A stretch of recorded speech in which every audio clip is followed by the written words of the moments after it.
સમાચાર મળી રહ્યા છે રાજકોટ અગ્નિકાંડને લઈને વધુ એકની અટકાયત કરવામાં આવી છે। રાજકોટ અગ્નિકાંડમાં વધુ એકની અટકાયત કરવામાં આવી। અત્યાર સુધી 3 આરોપીઓ જે છે તેમની અટકાયત થઈ હતી। હવે વધુ એકની અટકાયત બનાસકાંઠા એલસીબીએ ધવલ ઠક્કરની અટકાયત કરી છે।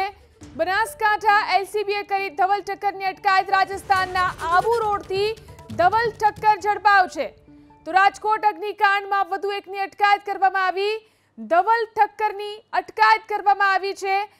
આબુ રોડથી આ ધવલ ઠક્કરને પકડી લેવામાં આવ્યો છે। બનાસકાંઠા એલસીબીએ ધવલ ઠક્કરની અટકાયત કરી છે।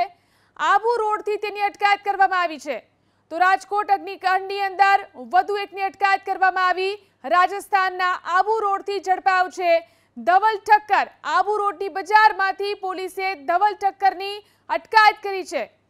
તો રાજકોટ અગ્નિકાંડમાં વધુ એકની અટકાયત। ધવલ ઠક્કર છુપાયો હતો સંબંધીને ત્યાં। વધુ જાણકારી મેળવી અમારા સંવાદદાતા રતન આપણી સાથે જોડાયા છે। જી રતન, આ ધવલ ઠક્કર કોણ છે, તેની શું ભૂમિકા હતી, કેમ અટકાયત કરવામાં આવી છે?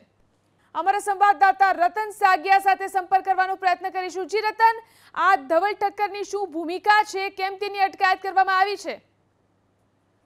ચોક્કસથી જે વાત કરીએ તો જે રાજકોટમાં જે આ ગેમ ઝોનનો જે મામલો હતો, આરોપી ધવલ ઠક્કરની જે આબુ રોડમાંથી એના સંબંધિત ત્યાં છુપાઈને રોકાયેલો હતો, ત્યાં જે પાલનપુરની એલસીબી પોલીસને બાતમી મળતા અત્યારે ત્યાં બજારમાંથી એમના ઘરેથી રાજસ્થાનથી આબુ રોડથી અટકાયત કરી છે। અટકાયત કરીને વધુ તપાસ કરવામાં આવી છે, તેની શું શું ભૂમિકા હતી ને જે રાજકોટની પોલીસને જે જાણ કરવામાં આવી છે કે જે આરોપી પટકાઈને ત્યારને એમને સોંપી દેવામાં આવશે। આની શું ભૂમિકા હતી તે પોલીસની તપાસની અંદર એને શું નેટવર્ક હતું આ જે ગેમ ઝોનની અંદર એ પોલીસ તપાસ કરીને એને આગળની તપાસમાં જણાવશે। જી આભાર તમામ જાણકારી આપવા માટે।